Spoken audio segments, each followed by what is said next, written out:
Est-ce que c'est possible de cibler la perte de gras en travaillant une zone spécifique? Aujourd'hui, on va faire le tour de la science sur le sujet en 2 minutes ou presque, pour savoir par exemple si ça va être possible de perdre du ventre en faisant plus d'abdos, ou encore de perdre du gras au niveau des fesses en faisant le bas du corps.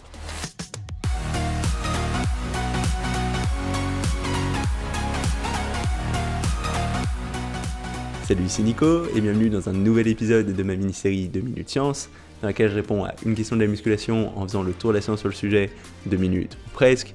Et aujourd'hui, on va parler de la perte de gras et plus précisément de savoir si ça va être possible de cibler la perte de gras, de perdre du gras dans une zone particulière en travaillant cette zone en question. Donc par exemple, il y a beaucoup de gens qui pensent qu'en faisant beaucoup d'abdominaux, ce sera plus facile de perdre du gras du ventre. Il y a aussi pas mal de filles en général qui pensent qu'en travaillant le bas du corps, tu vas réussir à perdre plus facilement du gras au niveau des jambes, au niveau des fesses. Mais est-ce que ça c'est vrai? Est-ce qu'au niveau de la science, il y a des choses qui vont dans ce sens? Du coup, je suis allé voir la recherche que je pouvais trouver sur le sujet. J'ai essayé de te faire un résumé en 2 minutes ou presque, même si je crois que je vais pas mal dépasser sur cet épisode. Je t'ai mis les recherches que j'ai trouvées les plus pertinentes et comme d'habitude, tu pourras retrouver toutes mes références dans la description sous cette vidéo. Donc si ça t'intéresse, n'hésite pas à y jeter un petit coup d'œil. Donc maintenant, il ne nous reste plus qu'à lancer le chrono et aller voir si d'après la science, c'est possible de perdre du gras dans une zone en la travaillant spécifiquement. C'est parti! Pour commencer, j'ai trouvé un grand nombre d'études qui semblent montrer que travailler une zone spécifique ne fait pas perdre du gras particulièrement dans cette zone, mais que par contre, on va avoir un effet de raffermissement dans cette zone parce que l'hypertrophie du muscle sous la couche de gras aura tendance à plus étaler cette couche de gras. Donc au total, on aura la même quantité de gras plus étalée, plus répandue, on aura donc une épaisseur de gras moins importante et un effet plus ferme.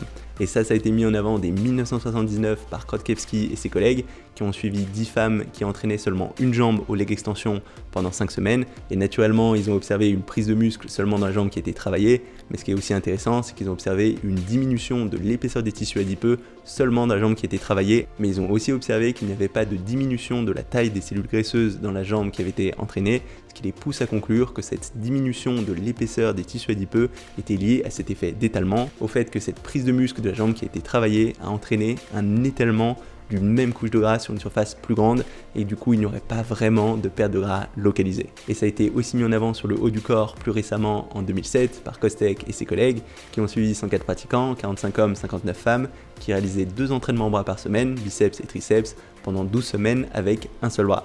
Et ce qui en est sorti, c'est que l'épaisseur des tissus adipeux était bien moins grande dans le bras qui a été entraîné, mais que par contre la masse graisseuse totale était la même dans les 2 bras. Donc ça semble bien aller dans ce sens de cette hypothèse du muscle qui vient grossir et étaler une même quantité de gras. Donc ces 2 études semblent montrer que ça va pas être possible de cibler la perte de gras, mais que par contre ça va être possible de raffermir une zone en la musclant. Et ça semble être aussi vrai pour la perte de gras au niveau du ventre. En tout cas, c'est ce qui a été mis en avant dans une étude de 2011 de Vispute et ses collègues qui ont montré que 6 semaines d'entraînement intensif des abdos à raison de 5 entraînements par semaine n'étaient pas suffisants pour entraîner une perte de gras significative au niveau du gras du ventre. Par contre, j'ai aussi trouvé une étude récente qui semble montrer que dans des cas très particuliers, ce serait possible de cibler la perte de gras.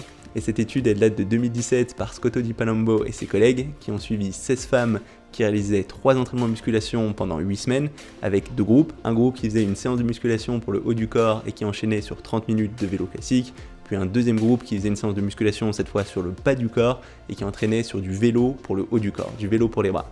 Et ce qui en est sorti, c'est que le groupe qui entraînait le haut du corps puis qui faisait du cardio classique avait tendance à plus perdre de la graisse dans le haut du corps, alors que le groupe qui faisait sa séance de musculation sur le bas du corps et qui enchaînait sur le cardio avec du vélo à bras avait tendance à plus perdre de la graisse de façon significative au niveau du bas du corps. Donc les auteurs concluaient que rajouter du cardio après avoir travaillé une zone spécifique en musculation pouvait aider à cibler la perte de gras dans la zone qui venait d'être travaillée. Et leur hypothèse, c'est qu'en travaillant une zone, on va favoriser l'affluence de sang dans les tissus adipeux autour de cette zone, ce qui va aider à libérer l'énergie issue de ces tissus adipeux, et que ensuite, en faisant du cardio, on va réussir à utiliser cette énergie avant qu'elle soit à nouveau stockée, et de cette façon, on va créer une perte de gras dans la zone qui vient d'être stimulée. Alors, qu'est-ce qu'on va pouvoir retenir de tout ça? La première chose, c'est qu'a priori, la perte de gras, elle a tendance à se faire de façon globale et pas particulièrement de façon ciblée. Donc si ton but c'est de réussir à perdre du ventre ou de perdre du gras au niveau des fesses, la meilleure façon c'est de réussir à perdre du gras tout court.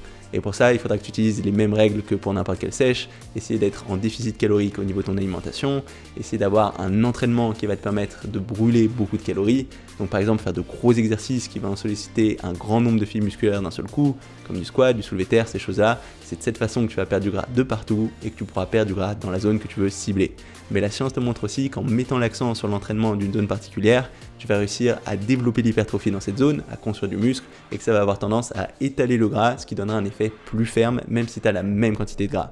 Donc c'est intéressant de bien travailler tout le corps, et en particulier la zone que tu veux travailler, même si le plus important, ça reste de perdre du gras de partout. Et enfin, la dernière étude qu'on a vue semble montrer que si tu fais du cardio après avoir travaillé une zone spécifique, ça pourrait aider à perdre du gras dans cette zone.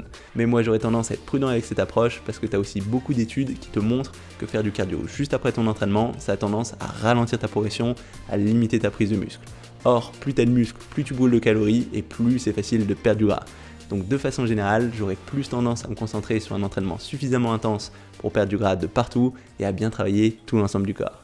Donc voilà, c'est tout pour cette petite vidéo. Si jamais elle t'a plu, n'hésite pas à mettre un petit pouce bleu ou un petit commentaire. En particulier si tu as des expériences ou des ressources en lien avec ce thème, je pense que ça peut intéresser tout le monde. Si t'es pas encore inscrit à ma chaîne YouTube, n'hésite pas à le faire maintenant pour savoir quand je sortirai de nouvelles vidéos. Tous les lundis 18h, je sors un autre épisode de cette mini-série 2 minutes science. Et le jeudi à 18h, je sors des vidéos où je parle plus de mon expérience. Donc si t'es pas encore abonné, n'hésite pas à le faire maintenant pour pas rater ces vidéos. C'est tout pour aujourd'hui et on se retrouve très rapidement. Salut!